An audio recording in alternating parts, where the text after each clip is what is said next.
It feels good. It feels great. It feels right. You know, it's been a tough last 2 years, but I always knew that I would get myself back in position and get my belt back around my waist. So it's tough in boxing. I think a lot of people might have counted me out. You know, it's an unforgiving sport, and one hiccup and one loss, the narrative changes and the energy changes and it shifts. So I had to believe that I would be here, and it feels good to finally have the belt back. And on the other hand, for you, Sandy, this time as the challenger, how much more does that fuel you up? As if you needed any more fuel or fire or motivation coming back now, looking at that belt, wanting to get that belt back Saturday night. Yeah, the fuel and the fire is there, and yes, from the last fight, I'm ready to put on another big performance. Coming into the last fight, how would you describe, if you could even put into words, what your emotions were that night? Yeah, you've all seen it. I thought an emotion and anger, yeah, and a lot of the talk has been about that, but I've forgot about that. I've worked hard, I've had a long camp here, and I'm ready to make it a difference on Saturday night. Yeah, we talked a little bit leading up to this fight, and I mean, it's pretty fair to say that despite what you went through prior to that fight, you fought your butt off. You know what I mean? But you weren't even at your best, you would say, right? Physically or emotionally coming into that night. Yeah, I'll say that. In the fight. Yeah, I'd say that, but I'm not taking nothing away from Mikaela. She got the belt, and I appreciate her accepting the rematch and making this fight and what the fans wanted, because it was a great first fight. But we all know, well, people that know me 100% Sandy, I'll be taking that belt back.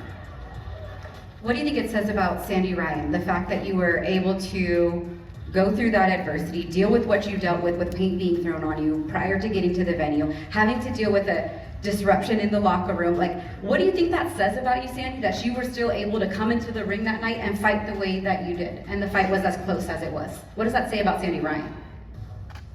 I let you all guys think that, but I know that I'm a fighter. I know what I would never have pulled out of the fight, and people said I should have, but yeah, I'd let people see what kind of person I am and what kind of fighter I am, and anything that they threw at me, I still got in there and I still put on a performance.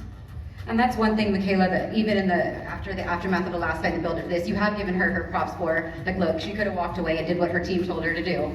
And instead she did choose to stand in there and fight. So at least, you know, I know that you give her respect, at the very least, for the amount that she went in there and put on a hell of a fight, despite all things considered. That's what fighters do. Yeah, there's lots of things leading up to the fight. You know, when you go in there and the bell rings, you got to put it all behind you. But I am glad that she pulled through, and it's disappointing that her team, you know, wasn't as cool, calm, and collected as she was.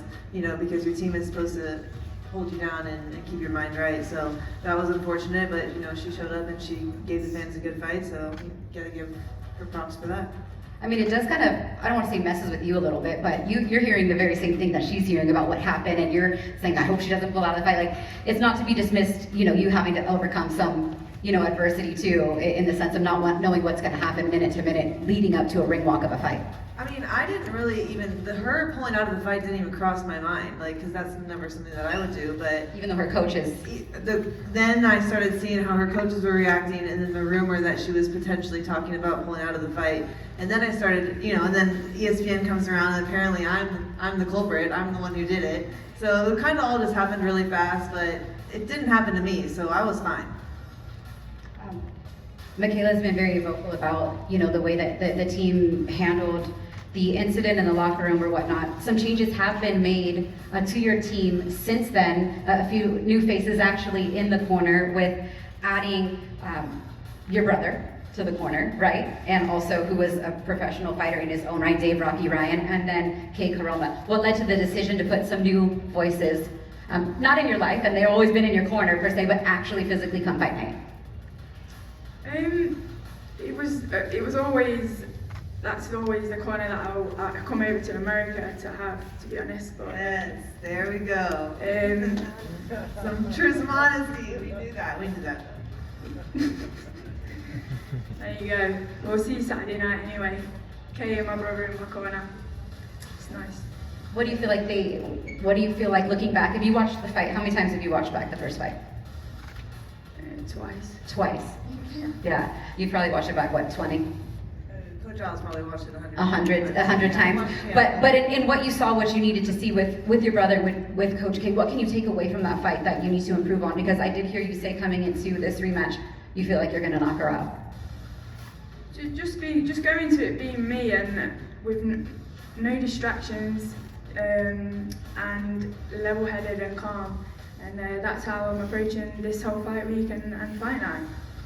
She has been pretty calm and pretty She's always like that. level. I mean, it's kind of her. That's her demeanor. Personality.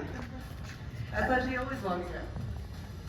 For you, Mikaela, though, I mean, you've been vocal this week about how you feel like you've had to kind of carry the promotion. You obviously had no problem offering her the rematch. Why was that important to you, considering kind of you didn't get that same just due in your previous fights? To offer her the rematch? Yeah.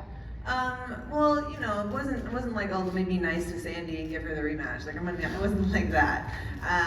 I looked after the fight. We went back. We saw how great the views were. I know everyone really enjoyed the fight. It was an exciting fight. Those are the type of fights I love to have. So it made sense to do the rematch. I think if a rematch is warranted, then it should happen, whether there's a contract or a clause in your contract or not. And I can understand that because I didn't get the rematches I felt I was worthy of getting. And so with all that combined, and it just made the most sense for me financially too, and I decided, all right, let's like shut up all these excuses and shut up the naysayers and take everything, all the drama that happened before the fight, take that out of the equation, and I'll just do it again and do it better. But that's kind of what you're saying too, right? Take all of that out of the equation, get into the ring and fight. That's what you've wanted to do since probably the decision was announced and new. Yeah, of course, because it wasn't my full potential in the ring, so I know I can do better, and you'll see that Saturday night. Mikaela, have you thought about what it's going to be like sitting in that corner and seeing your former trainer across the ring in the other corner?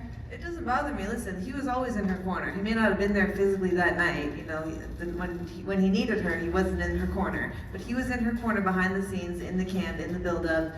He was always there. So it doesn't matter if I have to look at him across from the corner or not. The fact is, he took on Sandy. I had to leave and find a new team. So the betrayal was already there. But ultimately, I've moved on. I'm fine. I'm content. I'm happy, actually. I'm thankful for Sandy. You guys are perfect for each other. And I think that I've leveled up 100% with Kofi in my corner. And I couldn't be happier with the decision. It was literally a blessing in disguise. I'm glad it happened.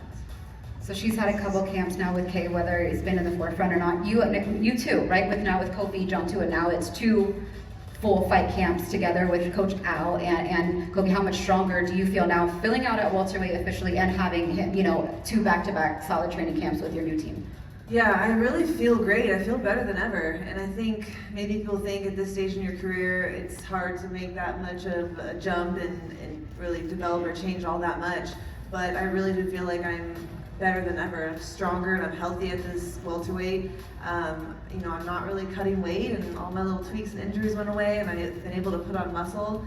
And then just what Kofi has added to my team, like, he was sort of the missing puzzle, the missing piece, adding that last equation to everything, and getting me turned into my punches and sitting on my shots. That's the kind of fighter that he was. So it's just great after all these years to add fresh eyes in the gym and make those little tweaks that are gonna continue to help me grow and get better again, even at this stage.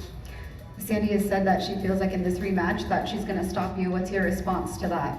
I mean, I'm sure she feels that way. She probably felt that way in the last fight. The last fight she was saying that I wasn't a true welterweight, I was too small, but I still sent her to the hospital with a concussion. If I did that then with the way I was punching and me still being new to welterweight, then I'm gonna hurt her 10 times more this time around.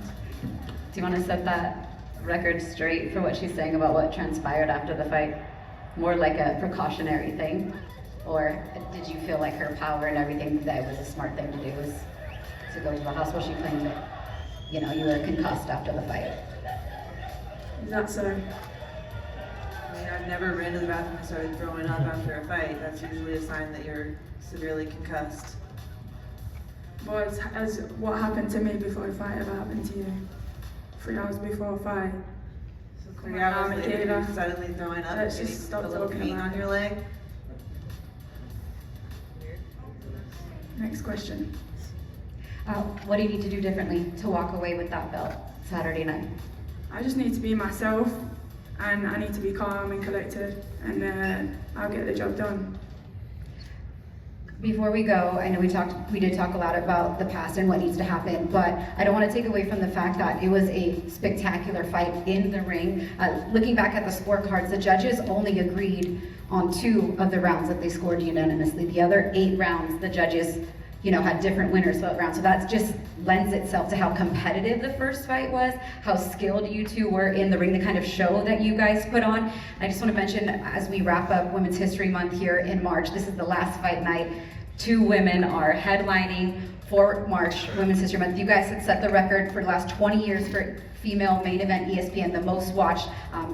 My hat's off and kudos to you ladies for how you performed in the first fight and how I know, yes, please, and how I know that you guys will look to perform. But let me ask you what it means to you. You had Katie Taylor here this week having your back in camp with you, arguably the top pound for pound female in the world right now.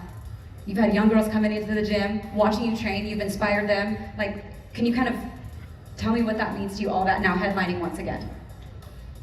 It means everything, and it's one of the things why we do it as well. And like the young girls in the gym and the talent nowadays with the young girls. I look back and think I was not that good at that age. So yeah, and it's just inspire the next generation. And we're doing it headlining in Las Vegas. It's massive. Huge opportunity. Huge opportunity. And for you, Mikaela, you've always been about pushing the needle forward for women's boxing. You've done that with the way that you fight. We got Perla signed to Top Rank Boxing. I know George manages her. You wanted her to be here today. Just what does it say about you to wrap up this month? Women's boxing is on an incredible run right now with being signed by different promoters, headlining cards, putting on fights of the year. Like, what does that mean for you and what your goal was since you signed with Top Rank? Yeah, it really is insane to see how far we've all come. Yeah. I mean, I really don't know what this generation of women were thinking, because when we all first walked into the gym, professional promoters weren't signing women, we weren't allowed to compete in the Olympics, but we were all a little bit delusional when it came to the fact that we all believed that we would somehow make a career in this sport. And I know I wasn't the only one, because the girls in this generation, we had to have that mindset. We had to be a little crazy and believe that. And I really feel like this generation is the true pioneer of women's boxing, because when they're able to cross over and create that blueprint for the next generation. I'm extremely happy that Top Rank has signed another female. It's still a tough market, and so they've been selective about who they have signed. I think that me and Sinisa have done our best to help convince them that there is a market for us and we do belong here. And so I'm really happy to sign a young talent, only 19 years old. They have plenty of time to build her, and that's what Top Rank does best. So really excited. Congrats, Perla. Despite all the drama, me and Sandy really did have a great fight, and it was great for the sport. And as much as we may not like each other right now, sometimes it's good to have a dance partner, because the rivalries are good for women's boxing also, and we make the best fights happen. They're good for boxing as a whole. You two are good for boxing as a whole with the display that you put on in the ring. So we're looking forward to it Saturday night. Let's face them off. Front stage, thank you both very much. It's going down Saturday night in our main event, ESPN. Sandy, back up.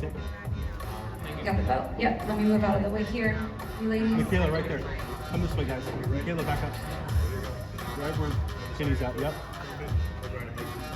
It's our main event, the WBO Welterweight World Championship on the line. The champion, Mikaela Mayer, the challenger, Sandy Ryan. They run it back in the rematch from the Fountain Blue in Las Vegas.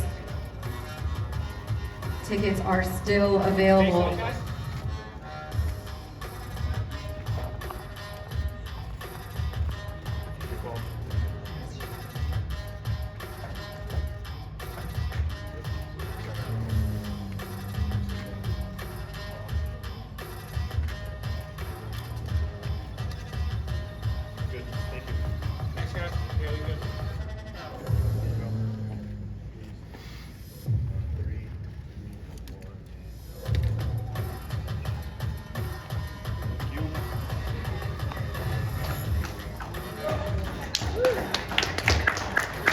stand by for a minute. Okay.